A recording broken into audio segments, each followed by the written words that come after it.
I'm Dr. Newman, a former candidate for governor, state of California, in the June primary of this year. We are here as concerned voters in the state of California to formulate a class action suit against the Secretary of State, state of California, for an illegal election. The Kitchenses are here. They were active on the campaign. My wife Mary is with me, and David Hilberg, very loyal and deep friend. He ran in the recall election. That's when we got acquainted. And then in this last election of this year, he ran for lieutenant governor. Now, I want to make it clear that there are ramifications of this potential class action suit that are absolutely huge. The case actually is against the Secretary of State, as I said, for an illegal election. David Hilberg and I, put together a complete and sound case against the Secretary of State. We filed that case in the appropriate way in pro per in Sacramento. I was unable to, over an extensive search, have retained a constitutional elections attorney. Finally, one responded and shared with me that the case is a solid case, but that it is too late. The time to file had already passed. We missed our opportunity. We did not realize that. We have spent a couple of hundred hours putting together this case, and now we would like to retain the services of an attorney that's a constitutional and elections attorney to review the case and seek additional input as the discretion of that attorney would then direct.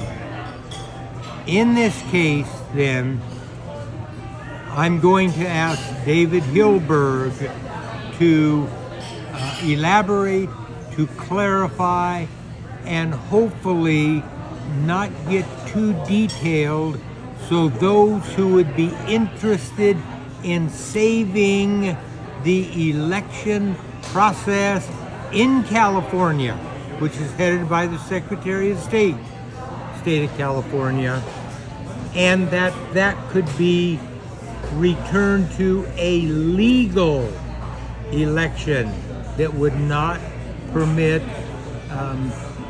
deception, fraud, and other matters. I want to also clarify, this case is not about the vote count. We've already demonstrated nationally that is fruitless, in spite of the fact that the evidence is there. We're not dealing with a count. We are dealing with the violation of law, the known violation of law. So I'm going to now turn things over to David. Hello, my name is David Hilberg. I was a lieutenant governor's candidate in the primary election. I would note that many violations of law have occurred under this SOS, Shirley and Weber. The first instance of violation was the misapplication of the tax law, which requires the president to turn in their 5 years worth of tax returns that was imposed upon the candidates during the recall election. Larry Elder and 4 others were put on the ballot after this, winning the suit by the misapplication of law. The legislature then made a new law, 8900 to 8905, The law that was broken during the primary by the Secretary of State is 8902, where the candidates were supposed to deposit to the SOS office by March 11th. With Gavin Newsom, it would be March 16th. There are 5 copies of tax returns. With 14 of the 26 candidates, this was not done. The Secretary of State allowed and put on the ballot, contrary to this law, 14 of the 26 candidates. The 2 persons that were voted on in this election, Brian Dawley and Gavin Newsom, by law, were not supposed to be in the primary election with 12 others. The reason for this suit is it has shown that the Secretary of State, Shirley Ann Weber, an appointee of Gavin Newsom from 2020 on, has violated our law in the elections, the civil law, and also constitutional provisions of the separation of power and the equal protection under the law. And the reason for this suit is to bring corrective action to the Secretary of State office and the state of California for those who have appointed themselves in office and have been elected to follow their oath of office, follow the Constitution and the requirements of the Constitution of their respective offices, and return the state back to a lawful and correct election process. I would like to further clarify the nature of this class action suit. We have, and I continually make references, express my gratitude to David Hilberg for his fine work on this case as well. The issue is that candidates, there were 14 of them, on the ballot in June of this year who did not complete their application to be on the ballot. We have secured the evidence from the Secretary of State's office that reveals who completed their application entirely and who abbreviated it. You know that if you are applying for a position, or if you're on the selection committee and one of the applicants does not submit all of the necessary information, that individual is excluded from the candidate, the applicant pool. That did not happen. The other reality in this is that those who did not complete their 5 years of income tax returns, and Gavin Newsom was one of them, there were 13 others, that then negatively impacted the number of votes that the legitimate candidates who completed all of their application on time. There was a deadline. If the deadline is not met, that individual cannot and will not be on the ballot. And that did happen for some.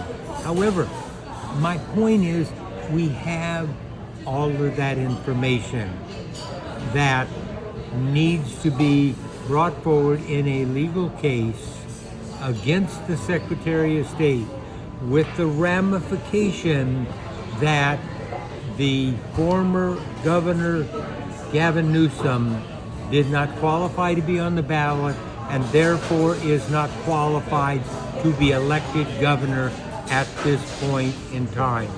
Please keep that in mind. If you're at all concerned about legal elections in California, this suit is for you. You need to be real. You need to be honest. Are you willing to put your money where your mouth is? You say you're concerned about elections, national, state, all the way to local. If you really are, then stand up and be counted. This is a biblical statement about your commitment to this fine American opportunity. God bless, and I want to turn things now back to David Hilberg, who will elaborate on some of what I said and further clarify what he has already referenced. Thank you. Well, with the assumption of the tax code being used within this law, a person would have to make less than $25,000 per couple. And we all know that many candidates make way more than $25,000 a year.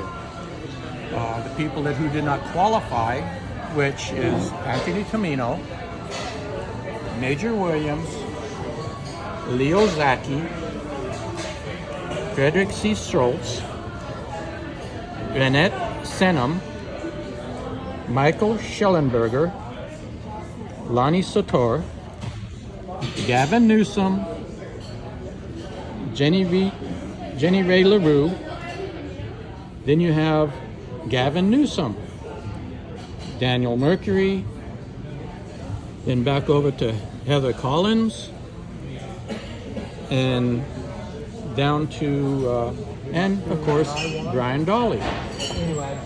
And if you look at this, this is all from the Secretary of State's office. When the vote was finalized and tallied, all this information was erased.